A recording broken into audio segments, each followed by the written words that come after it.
Hello.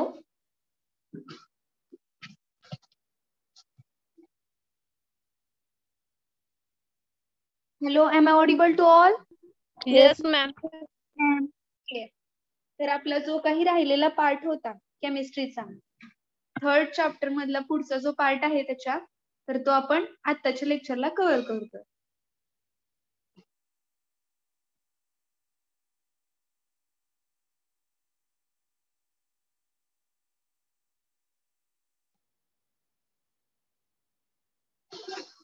Okay,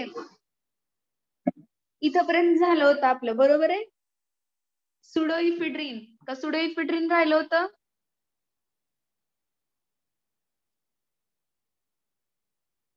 hello. Okay.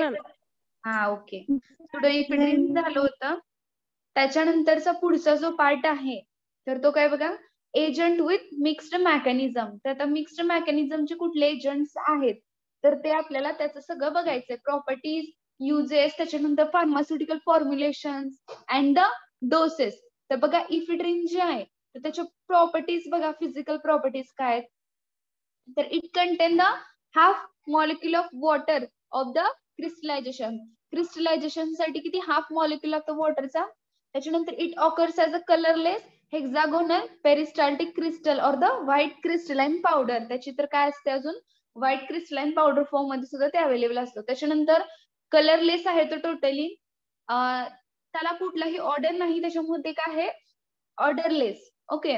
And और sometime काय असतं त्याला स्लाइट अरोमॅटिक ऑर्डर सुद्धा असतो. त्याच्यानंतर त्याची टेस्ट कशी आहे, बिटर आहे. स्टॅबिलिटी आणि स्टोरेज बघा, it gradually decomposes on the exposure to the light. तर ते काय होतं, ग्रॅज्युअली डिकम्पोज होतं कधी, जेव्हा लाईटचं एक्सपोजर होईल. Hence it should be stored in tightly closed light resistance container. त्याच्यामुळे त्याला कुठे ठेवलं जातं, लाईट रेजिस्टन्स कंटेनर मध्ये. त्याच्यानंतर बघा त्याचे युजेस, तर ते यूज केलं जातं काय ट्रीट करण्यासाठी, अस्थमामध्ये ड्यू टू ब्रॉन्कोडायलेटर ऍक्शन. त्याच्यानंतर अस्थमा माहिती का सगळ्यांना.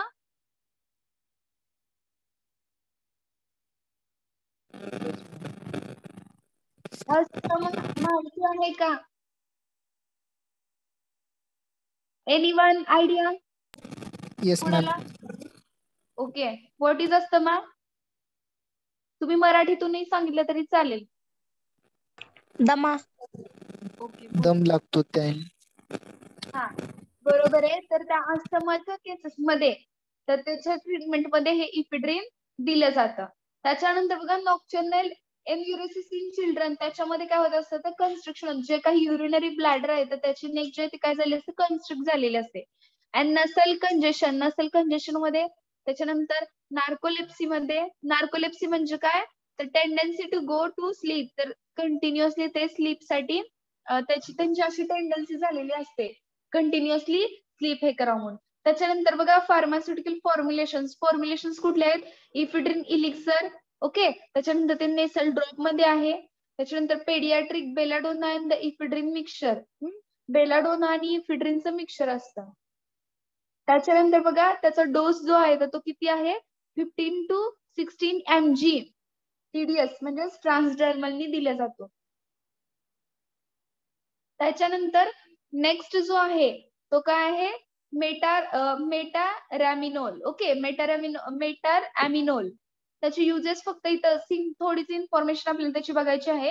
तर त्याचे युजेस कसे आहेत, ते पॅरेंटरली दिलं जातं as a vasopressor in the treatment and prevention of acute hypotensive state. Hypotensive म्हणजे काय झालं असतं, ब्लड प्रेशर डिक्रीज, हार्टबीट आपले हार्ट रेट डिक्रीज झालेले असतात. Occurring with a spinal anaesthesia मध्ये. It is also use to treat the severe hypotension. जास्त hypotension असेल, जास्त म्हणजे कॉम्प्लिकेटेड किंवा सिव्हिअर म्हणू शकतो आपण. सिव्हिअर जर हायपोटेन्शन असेल which is brought on other traumas that induce the shock. Okay. तर त्या केसमध्ये मेटारॅमिनोल दिलं जातं. त्याचे फार्मास्युटिकल फॉर्म्युलेशन एकच आहे, ते इंजेक्शन फॉर्म मध्ये अवेलेबल आहे. त्याच्यानंतर त्याचा डोस बघा काय, डायरेक्ट इंट्राव्हेनस इंजेक्शन असतं. इन ग्रेव्ह इमर्जन्सीज किती दिलं जातं, ते 0.5 to 5 mg. Then which is followed by the infusion of 15 to 100 mg in 500 ml. त्याचं ब्रँड नेम जे आहे तर ते काय आहे, ॲरामेन. अॅरामाइन काय आहे तर ब्रँड नेम आहे. त्याच्यानंतर बघा नेक्स्ट जो आहे तर ते काय ऍड्रेनर्जिक अँटागोनिस्ट. ऍड्रेनर्जिक अँटागोनिस्ट त्याच्यामध्ये सुद्धा काय अल्फा ऍड्रेनर्जिक ब्लॉकर आणि बीटा ऍड्रेनर्जिक ब्लॉकर. बघा एगोनिस्ट म्हणजे काय आणि अँटागोनिस्ट म्हणजे काय. तर एगोनिस्ट म्हणजे काय तर फॉर एक्झाम्पल आता ते काय होतं सेम ऍक्टिव्हिटी दाखवतं आणि अँटागोनिस्ट म्हणजे काय तर अपोजिट ऍक्टिव्हिटी दाखवतं. म्हणजे एखादी गोष्ट होत असेल तर त्याला काय करण्याचं काम करतं स्टॉप करण्याचं काम त्याच्या अपोजिट. तर त्याला काय म्हणायचं अँटागोनिस्ट. आता अँटागोनिस्टला अजून एक नाव काय आहे ब्लॉकर्स. तर याच्यामध्ये बघा काय अल्फा ऍड्रेनर्जिक ब्लॉकर्स आणि बीटा ऍड्रेनर्जिक ब्लॉकर्स. तर अल्फा ऍड्रेनर्जिक ब्लॉकर्स मध्ये आपल्याला फर्स्ट जे आहे तर ते काय टोलॅझोलिन.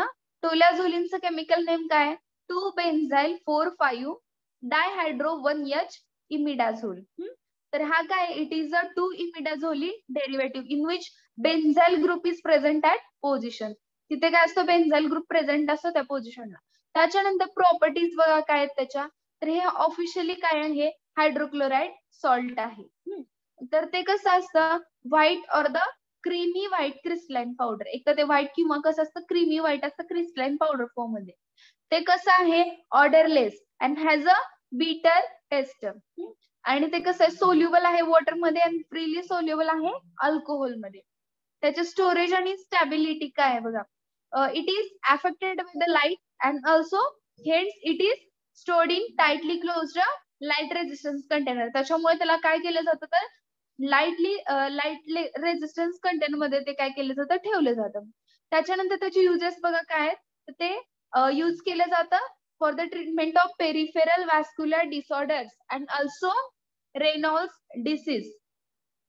आणि हे काय स्टिम्युलेट करतं बघा गॅस्ट्रिक सिक्रेशन स्टिम्युलेट करण्यासाठी सुद्धा याचा युज होतोय. त्याचं फॉर्म्युलेशन काय आहे टोलॅझोलिन टॅबलेट आणि ते ब्रँड नेम जे आहे तर ते काय आहे प्रिस्कोल आणि प्रिस्कोफेन हे काय आहेत ब्रँड नेम्स आहेत. त्याच्यानंतर काय फेंटोलामाइन. फेंटोलामाइनचं काय बघा हे नॉन सिलेक्टिव्ह अल्फा ऍड्रेनर्जिक अँटागोनिस्ट आहे. ओके हे सुद्धा काय अँटागोनिस्ट आहे. त्याचं बघा ते युज केलं जातं in the treatment of hypertension and the hypertensive emergencies. आता इथं काय आहे हायपरटेन्शन आहे मग अशी आपण काय बघत होतो हायपोटेन्शन. इथे काय झालं असतं इन्क्रीज झालं असतं blood pressure and also heart rate. तर इन इमर्जन्सीज त्याच्यानंतर फिओक्रोमोसायटोमा त्याच्यानंतर vasospasm of the Raynaud's disease. त्याच्यानंतर frostbite clonidine withdrawal syndrome. त्याच्यानंतर इम्पॉर्टन्स आणि peripheral vascular disease. This is rapidly acting blocker. हा काय ह्याच्या ऍक्शन जी आहे ती कशी आहे फास्ट आहे but short duration of action. Okay rapid आहे फास्ट आहे बट कसं आहे थोड्या वेळासाठी शॉर्ट ड्युरेशन ऑफ ऍक्शन आहे. त्याच्यानंतर फिजिकल प्रॉपर्टीज काय बघायच्या फ्रीली सोल्युबल आहे कशामध्ये वॉटर अँड इथेनॉल मध्ये अँड स्लाइटली सोल्युबल कशामध्ये आहे तर क्लोरोफॉर्म मध्ये. फ्रीली सोल्युबल आहे ते वॉटर आणि इथेनॉल मध्ये आणि स्लाइटली सोल्युबल आहे क्लोरोफॉर्म मध्ये. त्याचं स्टोरेज काय बघा ते सेम केस आहे इथं पण त्याला प्रोटेक्ट केलं जातं from the light and the moisture.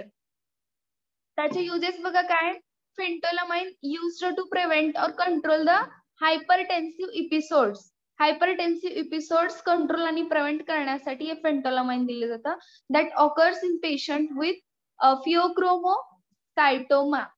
त्याच्यानंतर it is also has been used in combination with papaverine to treat the importance. तर हे पॅपाव्हरिनच्या कॉम्बिनेशन मध्ये सुद्धा दिलं जातं and it is used to local infiltration to contract वॅसोकन्स्ट्रिक्शन. Okay तर हे काय आहेत फेंटोलामाइनचे युजेस आहेत. त्याच्यानंतर त्याचे फार्मास्युटिकल फॉर्म्युलेशन काय फेंटोलामाइन इंजेक्शन मध्ये आहे. ओके फेंटोलामाइन इंजेक्शन आणि फेंटोलामाइन मिसायलेट इंजेक्शन. त्याचा डोस काय आहे हे इंट्राव्हेनसली दिलं जातं इंट्राव्हेनस आयव्ही थ्रू दिलं जातं. इंट्राव्हेनस म्हणजे आयव्ही थ्रू म्हणजे वेन्स थ्रू दिलं जातं किती 5 to 10 mg. त्याच्यानंतर त्याचे ब्रँड नेम्स काय फेंटानोर त्याच्यानंतर ओरावर्स आणि रोगिटिन हे काय आहे तर ब्रँड्सचे नेम्स ह्याच्या मार्केटमध्ये अवेलेबल आहे. त्याच्यानंतर बघा फिनॉक्सीबेन्झामाइन. फिनॉक्सीबेन्झामाइन काय, त्याच्या फिजिकल प्रॉपर्टीज बघा. ते white or the almost white crystalline powder आहे. त्याला कुठलाही ऑर्डर नसतो. ऑलमोस्ट ते कसं असतं, ऑर्डरलेस असतं. त्याच्यानंतर oral phenoxybenzamine it is used for the preoperative management of patient with a phaeochromocytoma. हे काय आहे तर हा जो डिसीज आहे तर त्याच्या मॅनेजमेंटसाठी म्हणजेच प्री ऑपरेटिव्ह सुरुवातीलाच ते दिलं जातं. The chronic management of patient whose tumours are not amendable to surgery. म्हणजे क्रोनिक पेशंट मध्ये दिलं जातं कुठल्या, तर ज्यांचे ट्युमर्स जे आहेत तर ते कसे झाले असेल, नॉट अमेंडेबल, सर्जरीसाठी अजून ते अमेंडेबल नाही. It has great value in controlling episodes. तर बघा जेव्हा बीपी इन्क्रीज झालेला असतो तर त्यावेळेस येणारे जे काही एपिसोड्स आहेत तर ते कंट्रोल करण्यासाठी हे फिनॉक्सीबेन्झामाइन दिलं जातं. During clonidine withdrawal used in treatment of Raynaud's phenomenon. Okay, Raynaud's च्या डिसीज फिनॉमिनॉन मध्ये हे यूज केलं जातं. It also used in the phenoxybenzamine is administered orally. ते ओरली ऍडमिनिस्टर्ड केलं जातं. डोस, याचा डोस काय आहे, 10 mg ट्वाइस डेली, दोनदा दिलं जातं. त्याचे ब्रँड नेम्स काय आहेत, डायबेन्झाइलिन, त्याच्यानंतर बायोफिनॉक्स आणि फिनॉक्झिन. हे काय आहेत, ब्रँड नेम्स अवेलेबल आहेत. त्याच्यानंतर नेक्स्ट आहे तो काय, प्राझोसिन. प्राझोसिनचे फिजिकल प्रॉपर्टीज काय, हे white to almost white powder असते, odourless. Okay, and almost odourless असतं. ते स्लाइटली सोल्युबल असतं मिथेनॉल मध्ये अँड इथेनॉल मध्ये सुद्धा. Dimethyl formamide and in dimethyl acetamide. ह्याच्यामध्ये स्लाइटली सोल्युबल सॉरी ते कसं असतं, ह्याच्यामध्ये सुद्धा स्लाइटली सोल्युबल असतं. आणि व्हेरी स्लाइटली सोल्युबल कशामध्ये असतं, तर ते वॉटर मध्ये असतं. आणि प्रॅक्टिकली इनसोल्युबल म्हणजे ते काय, इनसोल्युबलच आहे टोटली, तर ते क्लोरोफॉर्म मध्ये इनसोल्युबल आहे आणि ऍसिटोन मध्ये. तर त्याचं काय इनसोल्युबल आहे, तर प्राझोसिन. त्याचं स्टोरेज काय आहे, तर ते स्टोअर केलं जातं अशा ठिकाणी जिथे लाईट पासून प्रोटेक्ट होईल ते. त्याच्यानंतर बघा त्याचे युजेस आहेत. युजेस काय आहेत, तर ते यूज केलं जातं exclusively in the treatment of hypertension. हायपरटेन्शनच्या ट्रीटमेंट मध्ये ते दिलं जातं. It also use in the treatment of BPH म्हणजेच काय, बिनाइन प्रोस्टॅटिक हायपरसिया. ओके, तर या डिसीज मध्ये, याच्या ट्रीटमेंट मध्ये कुठला, बिनाइन प्रोस्टॅटिक हायपरपॅसिया. तर याच्यामध्ये ते दिलं जातं कशासाठी, टू इम्प्रूव्ह होण्यासाठी युरिनेशन फ्लो रेट. त्याच्यानंतर बघा हे अजून कुठल्या डिसीज मध्ये युज केलं जातं, तर रेनॉल्ड्स हा डिसीज आहे तर त्याच्यामध्ये ते दिलं जातं. त्याच्यानंतर फार्मास्युटिकल फॉर्म्युलेशन कुठले आहेत, प्राझोसिन हायड्रोक्लोराइड टॅबलेट आहे. त्याच्यानंतर प्राझोसिन एसीएल कॅप्सूल सुद्धा अवेलेबल आहे. त्याचा डोस बघा किती आहे, 500 मायक्रोग्राम टू 1 मायक्रोग्राम 2 to 3 टाइम्स डेली. 2 ते 3 वेळा दिलं जातं. त्याच्यानंतर ब्रँड नेम्स ह्याचे काय आहेत, मिनीप्रेस, मिनीझाइड आणि प्राझोप्रेस. हे काय आहेत, ब्रँड नेम्स आहेत. त्याच्यानंतर बघा हे सगळे आपण आतापर्यंत काय बघितले, अल्फा ऍड्रेनर्जिक ब्लॉकर्स. आता काय बघायचे, बीटा ऍड्रेनर्जिक ब्लॉकर्स. तर बीटा ऍड्रेनर्जिक ब्लॉकर्स जे आहेत तर ते बघा कुठले, प्रोप्रॅनॉल. त्याच्या प्रॉपर्टीज काय, सोल्युबल आहे ते वॉटर मध्ये. ओके, आणि ते हायड्रोक्लोराइड सॉल्ट आहे व्हाईट पावडर मध्ये. आणि ते कसं असतं, ऑर्डरलेस. आणि त्याच्यामध्ये काय, बिटर टेस्ट असते. स्टॅबिलिटी आणि storage, it is affected by the light. Okay, light पासून ते अफेक्ट होतं. Hence it is stored in well closed light resistance container. Light resistance container मध्ये ठेवलं जातं. म्हणजे ते ठेवायला हवंय का, तर ते सुद्धा लाईट पासून अफेक्ट होते. बघा मोस्ट ऑफ द कंपाऊंड आज जे आपण बघितले तर त्याचं सगळं स्टॅबिलिटी आणि स्टोरेज कंडिशन काय आहे, सेम आहे. दुसरी लिहायची गरज नाही. हा, त्याच्यानंतर युजेस काय आहेत बघा, तर कार्डियक अरेथमिया मध्ये दिलं जातं, एंजाना पेक्टोरिस मध्ये दिलं जातं. त्याच्यानंतर आर्ट्रियल हायपरटेन्शन मध्ये दिलं जातं, हायपरथायरॉइडिझम. त्याच्यानंतर जे अँझायटीचे सिम्पटम्स आहेत हा, तर त्याच्यामध्ये सुद्धा दिलं जातं. फार्मास्युटिकल फॉर्म्युलेशन ह्याचे कुठले आहेत बघा, तर हे टॅबलेट फॉर्म मध्ये अवेलेबल आहे, इंजेक्शन फॉर्म मध्ये अवेलेबल आहे.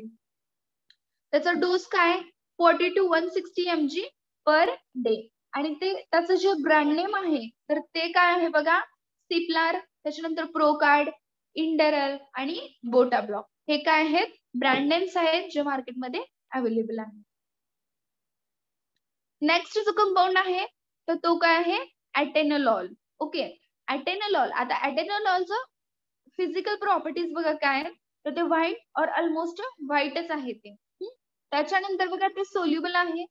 सगळ्या कंपाऊंड मध्ये बघा कॉमन गोष्टी काय काय आहेत, तर त्याच्या फिजिकल प्रॉपर्टीज ज्या आहेत तर तुम्ही कसं लक्षात ठेवायचंय त्याचा. आता ह्याच्यातले कंपाऊंड्स असतील हा बीटा ब्लॉकर्स, तर त्याच्यामध्ये तुम्ही काय लक्षात ठेवायचं, सगळ्याच्या फिजिकल प्रॉपर्टीज बघायच्या अगोदर हा. तर ॲटेनोलॉलची काय आहे, त्याच्यानंतर कार्वेडिलॉलचे काय आहे हा हे चेक करायचंय. आणि जे कॉमन आहेत तर ते त्या फिजिकल प्रॉपर्टीज मध्ये आता फॉर एक्झाम्पल व्हाईट कलर आहे तर तो कशाचा कुठल्या कुठल्या कंपाऊंडचा व्हाईट कलर आहे. त्याच्यानंतर सोल्युबिलिटी काय आहे, ह्या गोष्टी मेन कशात आल्या पाहिजे, फिजिकल प्रॉपर्टी मध्ये आल्या पाहिजे, सोल्युबिलिटी आणि त्याचा कलर ऑर्डर. त्याच्यानंतर त्याचे युजेस काय आहे बघा. ओके, तर ह्याची सोल्युबिलिटी बघायची राहिली होती. तर हे सोल्युबल आहे इथेनॉल मध्ये, त्याच्यानंतर स्पॅरिंगली सोल्युबल आहे वॉटर मध्ये, स्लाइटली सोल्युबल आहे डायक्लोरोमिथेन मध्ये, आणि प्रॅक्टिकली इनसोल्युबल आहे ते इथर मध्ये. त्याच्यानंतर त्याचे युजेस आहेत तर काय मॅनेज करण्यासाठी, तर बघा हायपर टेन्शन फक्त तेवढंच असेल एखाद्या पेशंटला तर फक्त ते मॅनेज करण्यासाठी. त्याच्यानंतर management of angina pectoris, angina pectoris manage करण्यासाठी. अँजाना पेक्टोरिस काय तर पेन होत असतो, चेस्ट पेन. त्याच्यानंतर अॅक्यूट मायोकार्डियल इन्फ्रॅक्शन मध्ये दिलं जातं. त्याच्यानंतर मायोकार्डियल इन्फ्रॅक्शन नंतर हार्ट फेल्युअर, त्याच्यानंतर आर्टेरियल फायब्रिलेशन, त्याच्यानंतर supra ventricular tachycardia, ventricular arrhythmia, त्याच्यानंतर सिम्प्टोमॅटिक थायरोटॉक्सिकोसिस, त्याच्यानंतर मायग्रेन, हेडेक. ओके, मायग्रेन माहितीये सगळ्यांना, मायग्रेन माहितीये का सगळ्यांना? Yes ma'am. ओके, तर मायग्रेन हेडेक त्याच्या मायग्रेन हेडेक म्हणजे काय, तर जनरली एका साईडला होत असतो, एका साईडला हेडेक होत असतो. तर त्याच्यानंतर बघा management of alcohol withdrawal, alcohol withdrawal नंतर काही हे होत असतात सिम्पटम्स, तर त्यावेळेस ते मॅनेज करण्यासाठी हे ॲटेनोलॉल दिलं जातं. त्याच्यानंतर फार्मास्युटिकल फॉर्म्युलेशन बघा कुठले आहेत, ॲटेनोलॉल टॅबलेट.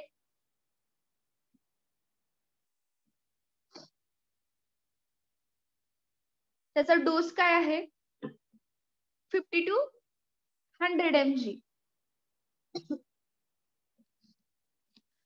त्याच्यानंतर बघा ते डेली 1 or 2 डोसेस दिले जातात.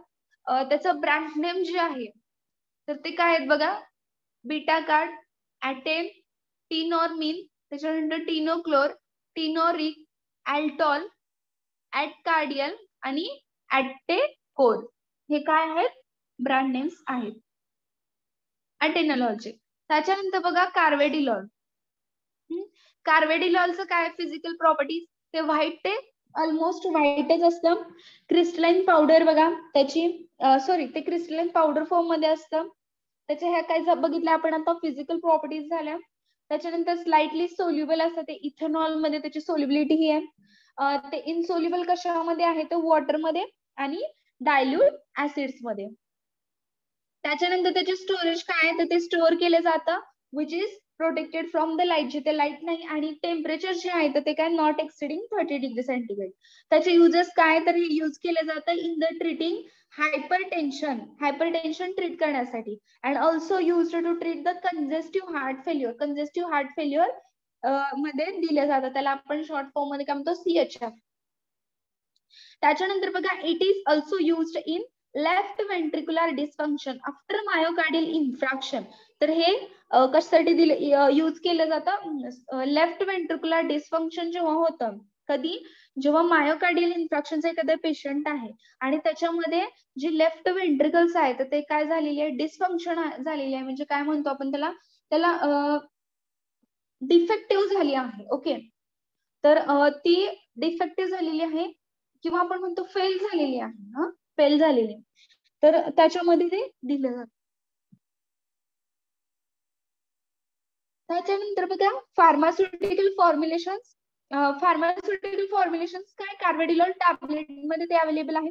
त्याच्यानंतर डोस जो आहे तो काय बघा CHF मध्ये दिला जातो किती 3.125 to 25 mg पर्यंत. त्याच्यानंतर हायपरटेन्शन किंवा त्याला एंजाइना म्हणू शकतो आपण, ते किती 6.25 to 25 mg. त्याचे ब्रँड नेम्स जे आहेत ते काय आहेत, ओरिकान, त्याच्यानंतर कार्विल, त्याच्यानंतर कार्लॉक, कार्वास आणि कारे. ओके, हे काय ब्रँड नेम्स आहेत कशाचे, कार्वेडिलॉलचे.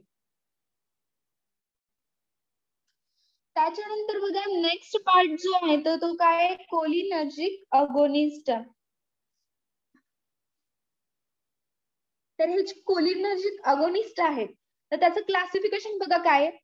तर सुरुवातीला कोलिनर्जिक अगोनिस्ट त्यालाच म्हटलं जातं डायरेक्ट ऍक्टिंग, आणि सेकंड आहे ते इनडायरेक्ट ऍक्टिंग कोलिनर्जिक एजंट. तर डायरेक्ट ऍक्टिंग मध्ये कुठले आहेत, इस्टर्स ऑफ कोलिन म्हणजेच काय ऍसिटाइल कोलिन, आणि अल्कोलॉइड्स काय पिलोकार्पिन, आणि इनडायरेक्ट कोलिन इस्टरेस इनहिबिटर तिथं निओस्टिग्मिन आणि फायसोस्टिग्मिन.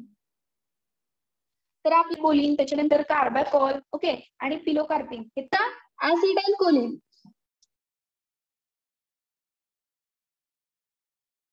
ओके, ऍसिटाइल कोलिनचं काय आहे, हायग्रोस्कोपिक पावडर आहे आणि ते अवेलेबल असते in mixture form with mannitol to be हे dissolve in sterile water for the injection. तर इंजेक्शन प्रिपेअर करताना काय केलं जातं, मेनली ऍसिटाइल केली जाते स्टराइल वॉटर मध्ये. त्याच्यानंतर त्याचे युजेस काय आहेत, हे यूज केलं जातं बघा मायोसिस ऑफ द आयरिस. तर आयसचे जेव्हा डिफेक्ट्स असतात तर त्याच्यामध्ये ते दिलं जातं. And in second after the delivery of lenses in contract surgery. तर जेव्हा ते लेन्सेस हे केले जातात, पुट केले जातात सर्जरी करून, तर त्याच्यामध्ये हे ऍसिटाइल कोलिन दिलं जातं. And it is also used in the penetrating keratoplasty and the इरिडेक्टॉमी.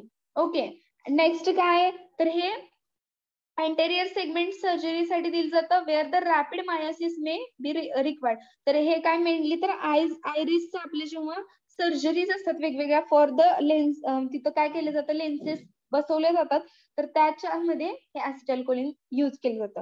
त्याच्यानंतर बघा फार्मास्युटिकल फॉर्म्युलेशन कुठले आहेत, तर हे पावडर फॉर्म मध्ये अवेलेबल आहे आणि इंजेक्शन फॉर्म मध्ये. त्याचे ब्रँड नेम्स काय आहेत, मायोकोल ई आणि मायोगॅन PWS. तर हे काय झाले, ब्रँड नेम्स आहेत. त्याच्यानंतर नेक्स्ट कंपाऊंड जो आहे तर तो काय आहे, कार्बॅकॉल. कार्बॅकॉलचे बघा युजेस मेनली आपल्याला बघायचे आहेत. हे सुद्धा मेनली सर्जरी मध्ये दिले जाते. त्याच्यानंतर इंट्राऑक्युलर प्रेशर जे आहे ते म्हणजे इंट्राऑक्युलर प्रेशर इलिव्हेशन होतं कधी, फर्स्ट 24 hours मध्ये. तर ते काय केलं जातं, रिड्यूस होतं या कार्बॅकॉलने. त्याच्यानंतर कार्बॅकॉल हे अजून कशासाठी यूज केलं जातं, तर इंट्राऑक्युलर टेन्शन जे आहे ग्लायकोमाच्या केसमध्ये, तर ते रिड्यूस करण्यासाठी. त्याच्यानंतर carbachol which is used during the ocular surgery मध्ये ते दिलं जातं. त्याच्यानंतर बघा फार्मास्युटिकल फॉर्म्युलेशन काय, तर हे कार्बॅकॉल टॅबलेट फॉर्म मध्ये अवेलेबल आहे, लिक्विड फॉर्म मध्ये आहे, सोल्युशन सुद्धा अवेलेबल आहे कशाचं, कार्बॅकॉलचं इंजेक्शन सुद्धा आपण प्रिपेअर म्हणजे फॉर्म्युलेशन अवेलेबल आहे. त्याचे ब्रँड नेम्स कुठले आहेत, कार्बॅस्टॅट आणि मायोस्टॅट. ओके, त्याच्यानंतर लास्ट कंपाऊंड जो आहे तर तो काय, पिलोकार्पिनच्या प्रॉपर्टीज बघा काय, हायड्रोक्लोराइड सॉल्ट आहे which occurs as a colorless crystals असतात, or the white crystalline powder असते which is a odorless. तर ती कशी असते, ऑर्डरलेस असते, and which having the fainty bitter taste. तर थोडी काय असते याच्यामध्ये, बिटर टेस्ट असते. त्याच्यानंतर ती कसं आहे, हायग्रोस्कोपिक आहे, ते सोल्युबल आहे वॉटर मध्ये, व्हेरी सोल्युबल आहे बघा इथे. आणि स्टॅबिलिटी आणि स्टोरेज म्हणलं तर हे सुद्धा काय, हायग्रोस्कोपिक असल्यामुळे काय होणार आहे, लाईट पासून ते अफेक्ट होतं. Hence it is stored in tightly closed container, light resistance container. Its solution, त्याचे जे सोल्युशन्स आहेत तर ते काय होतात, डिग्रेड होतात, and which undergoes the epimerization in the presence of strong acids and alkali. Strong acids आणि अल्कली असेल तर ते काय होतात, ते डॅमेज होतात. आणि त्याच्यामुळे म्हणजे जेव्हा स्ट्रॉंग ऍसिड्स आणि अल्कली असतील तर त्यावेळेस काय होतं, ते पिलोकार्पिन जे आहे तर ते काय होतं, इनॅक्टिव्ह होतं, वर्क करत नाही व्यवस्थित. आणि त्याचं स्टेबल कधी असतं ते, तर त्याचा पीएच बघा 4 to 5 आहे. त्याचं यूज हे मायोटिक मध्ये यूज केलं जातं, म्हणजेच काय मायड्रेसिस आपण त्याला म्हणू शकतो, कॉन्ट्रॅक्ट मायड्रेसिस करण्यासाठी. त्याच्यानंतर ते रिड्यूस इंट्राओक्युलर प्रेशर जे आहे ग्लायकोमामध्ये येतं ते रिड्यूस करण्यासाठी. डायग्नोसिस कशासाठी, जो टोनिक प्युपिल त्याचं डायग्नोस्टिक करण्यासाठी, त्यालाच आयडी प्युपिल अजून म्हणतात असं. त्याच्यानंतर accumulation of the near vision of I, त्याच्यानंतर इम्पेअर्ड विजन आणि कॉन्ट्रॅक्ट अँटीकोलिनर्जिक साईड इफेक्ट. तर अँटीकोलिनर्जिक साईड इफेक्ट जे आहे तर ते कॉन्ट्रॅक्ट करण्यासाठी हे पिलोकार्पिन दिलं जातं. त्याचं फॉर्म्युलेशन मध्ये काय, तर पिलोकार्पिन हायड्रोक्लोराइड जे आहे तर ते काय आय ड्रॉप आहे. फायसिस्टिग्मिन आणि पिलोकार्पिन त्याचे दोन्हीही म्हणजे कॉम्बिनेशन मध्ये फायसिस्टिग्मिन आणि पिलोकार्पिनचं एक आय ड्रॉप आहे. त्याचा डोस किती आहे फक्त बघा 0.5 to 4% ड्रॉप. आणि ब्रँड नेम जे आहे तर तो टोटल ड्रॉप आहे त्याच्या 0.5 to 4%. ओके. तर त्याचं ब्रँड नेम काय, ऑफ्थोकार्पिन आणि पिलोकार, हे काय झाले पिलोकार्पिनचे ब्रँड नेम्स आहेत. तर याचा जो पुढचा पार्ट आहे तर तो आपण काय करणार आहे, नेक्स्ट लेक्चरला बघणार आहे.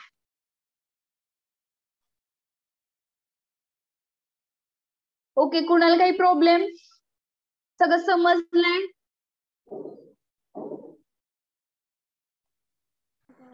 Yes, ma'am. Yes, ma'am. समजलं का?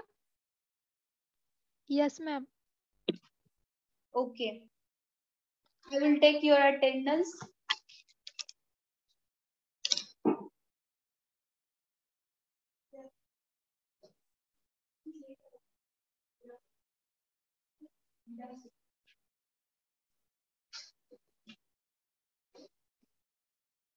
Roll number 1. Present. 2. Roll number 2. Absent 3. 4.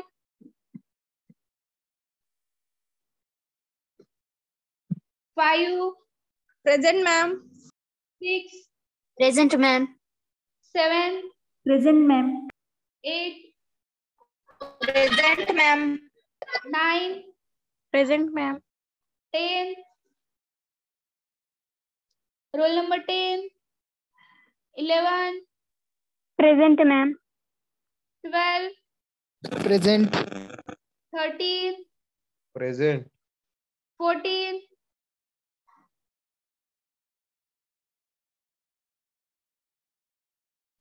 14. 15. Present, ma'am. 16. Present. 17. Present. 18. Present. 19.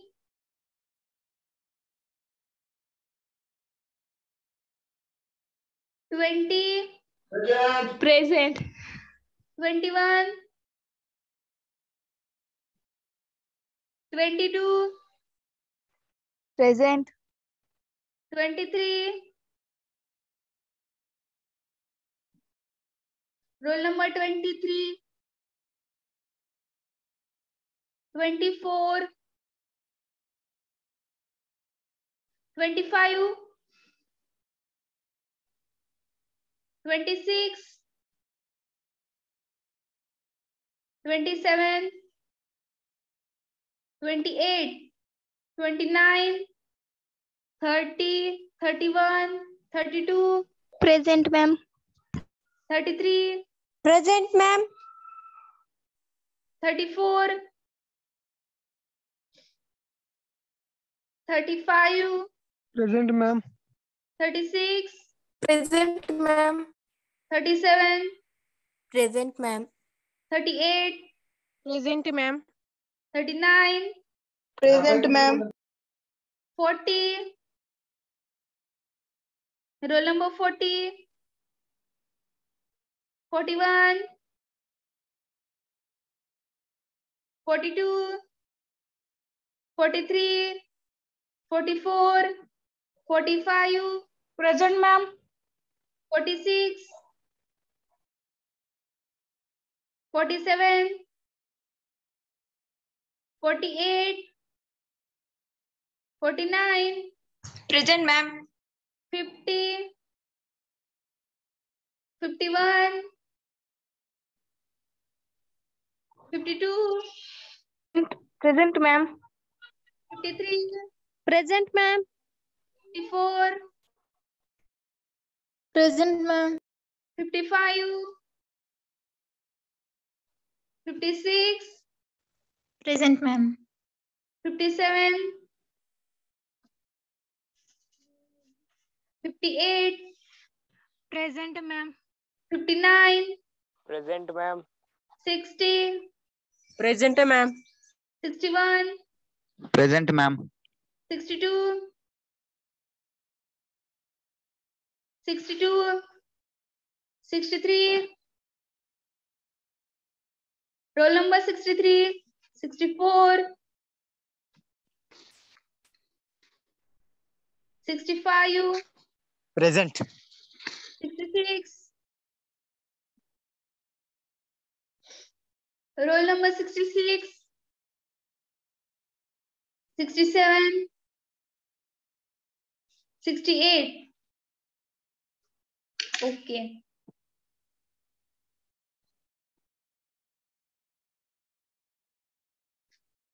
कुणाला काही डाऊट, कुणाला काही विचारायचे?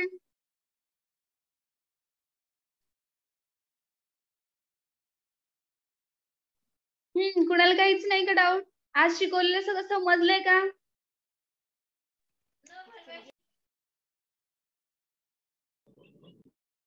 हॅलो मॅम, हा बोला. नोट्स पाठवा ना ह्याच्या. काय? नोट्स.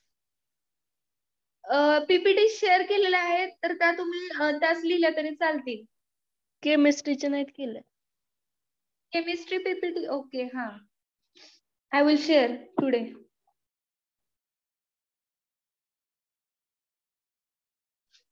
जनरल अॅनास्थेटिक्स पर्यंत मिळालेत ना नोट्स? तिथून पुढच्या पीपीटी राहिलेत मला वाटतं, बरोबर आहे? हा. Yes. Okay, I will share today. तर जे काही ऍडिशनल स्ट्रक्चर्स असतील तर ते फक्त नोट्स मध्ये असणार आहे, बाकी सेम टू सेम आहे सगळं. तुम्ही लिहायला सुरू केलं तरी चालेल. स्ट्रक्चर पुरतं तेवढा स्पेस ठेवला तर तसंच लिहिलं तरी चालेल. तर मी आज तुम्हाला नोट्स शेअर करेन. ओके.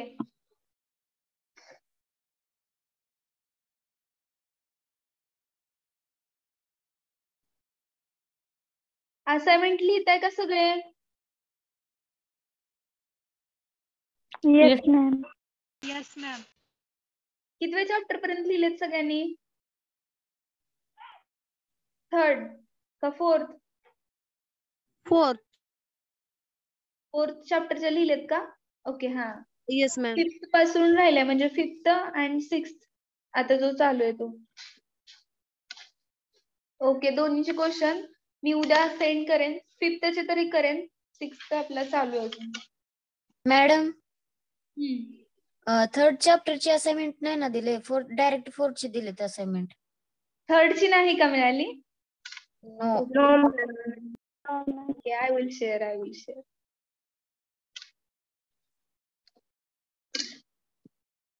ओके, तर आपण इथे लेक्चर स्टॉप करूयात. कुणाला काही डाऊट नसेल तर.